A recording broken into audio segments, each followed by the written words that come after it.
Magandang hapon mga ka-jamming. Nandito po ako ngayon para pamalas po sa inyo ang konting kaalaman ko po sa pagluluto ng pansit na puti. Bali, ngayon ko lang po ito natutunan gawa ng itinuro sa akin ng partner ko. Yan po. Pansit po na puti yan, guys. Napakasarap po niyan. Kaya po siya tinawag na pansit na puti dahil wala po siyang toyo. Patis lang po ang ginamit sa kanya. Napakasimple lang din po niya ng ingredients. Bale, carrots lang po, itlog na pula, giniling, tsaka chicharon po. Yun lang po. Bale, nung natikman ko po yan, halos hinanap-hanap ko na po. Ang gagawin po natin ngayon, may itlog din po siya kasama. Ang gagawin po natin ngayon, ilalaga lang po natin muna ang itlog. Tapos, habang naglalaga tayo, babalatan natin ang sibuyas, bawang, tsaka yung carrots po. Tsaka hugasan na din po natin yung giniling. Bali, 100 pesos lang po yung ginamit namin sa 2 kilong pansit na puti. Yung pinili ko pong karne, yung ano na po, giniling na mismo para mas hindi na po kami mahirapan. Yan po. Ilalaga po muna natin ang itlog. Pagkalaga po, babalatan natin. Kaso pinalamig po muna namin para mabilis po siya balatan.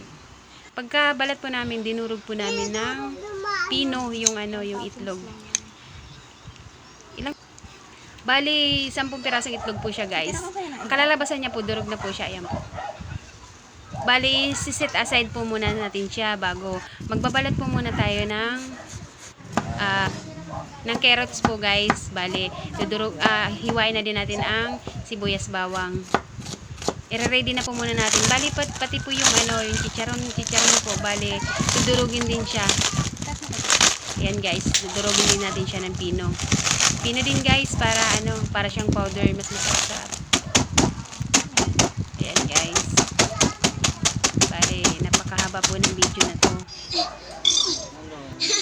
Para po makita ninyo na kung paano po buko siyang niluto. Ayan, i-adjad ko po yung dyan, yung carrots. Ayan, nakaready na po lahat. Pati po yung kalamansi. Hiniwa ko na din po para mamaya isang lagayan na lang po. Yan pong kalamansi, ilalagay po yan pagkaluto po nung pansit. Guys, bale, yung pansit po, ilalaga muna natin sa tubig na may mantika. Pag lumambot po siya, itatanggalin po natin siya sa apoy. Isi-set aside po natin, tapos magigisa tayo ng bawang at sibuyas.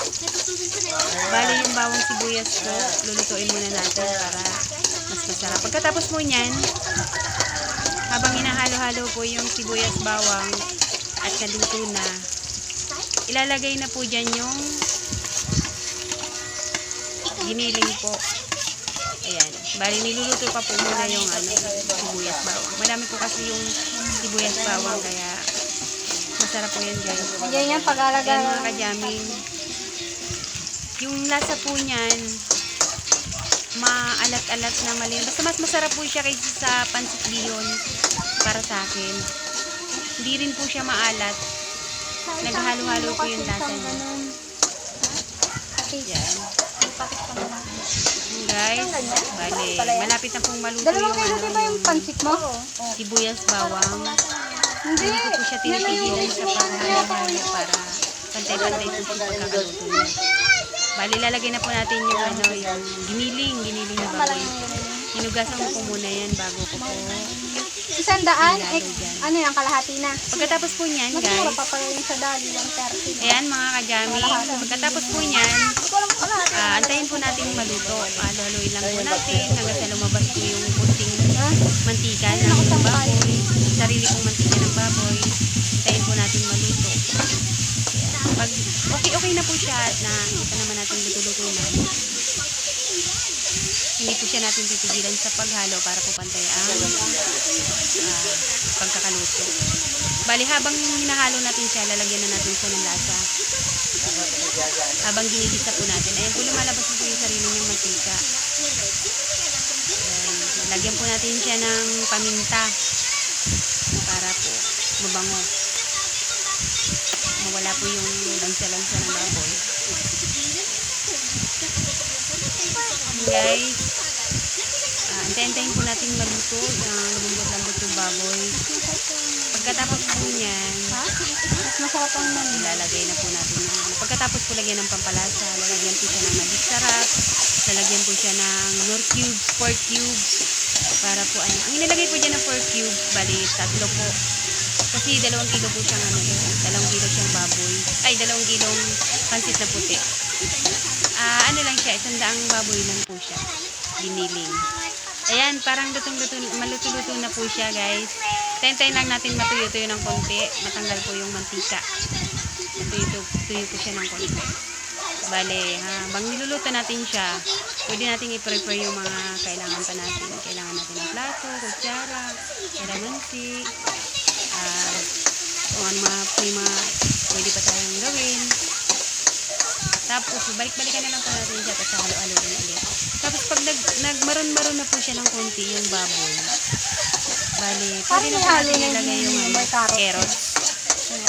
Yung carrots po, niyadjad ko po yun sa ano, sa yung maliliit po na butas ng yadyaran. Yung mga nabibili lang po dyan sa ano, ayan po, medyo pahaba po yung pagkakaano na maliliit lang. Pag pagkakalagay po niyan, halo-haloin din. May lasa na po yan, kaya ang ilalagay na lang po dyan ay patis para mas swak po yung lasa. Yan lang po ang ingredients ng pansit na puti, guys. Bali, antay-antayin natin siyang antay-antayin natin siyang maluto. Halo-haloin lang natin hanggang sa maluto ulit. Ayan po yung kalalabasan niya. Bali, lalagyan na natin siya ng patis. Bali, lalagyan natin ng patis. Isa't konting yung sachet lang po. Talagyan pa yan ng ano. Tapos lalagyan na natin siya ng nor cubes. Ano yun? Bali, 2, 3 ng nor cubes po. Pwede po sa 2 kilong pansit na puti. Ayan. Napakasarap na po yan, guys. Hindi po yan maalat. Ito lang. Ano to? Ayan. Hahalo-haloin po muna natin siya, guys, hanggang sa maluto. Napakasarap po niyan, mga kajaming.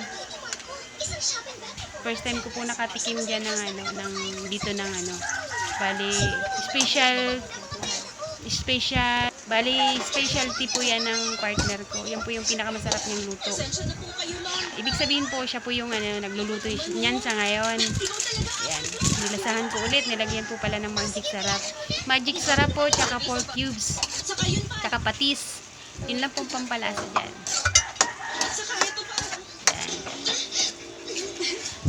Halo-haloin po hanggang sa po magpantay-pantay ang lasa. Bali, nakaready na din po dyan yung guys. Habang niluluto po yan, pinapatuyo-tuyo ng konti. Nakaready na po dyan yung pansit na puti. Pagkaluto po niyan, ayan po, luto na. Pagkaluto po niyan, isasalin po sa nilaga na pansit bihon. Ayan po. Pagkalagay po dyan, nahalo-haloin po. Yan na po ang kalalabasan yung mga kajaming. Ayan po. Ayan. Napakasarap po niyan, mga kajaming. Napakasimple lang po yung ingredients. Yan. Pagkahalo-halo po niyan, pwede na po yan kainin. Hindi na po kailangan ng mga gulay. Yan lang po ang kailangan. Dito ko lang po yung natikman sa Cavite. Siya lang po kasi nagluluto niyan. Hindi po ako marunong. Habang kinakain namin yan, guys, wala na po, ang bilis po maubos. Yung 2 kilo po, mabilis po maubos. Yan. Maraming salamat po sa mga nakapanood na, manonood pa lang. Huwag po kalimutang mag-subscribe sa aking YouTube channel. Pasensya na po, medyo hindi pa ganun kaganda yung videos ko, mga na-upload ko kasi first time pa lang po. Ayan, guys. Pwede na po siyang kainin. Ready to eat na po siya.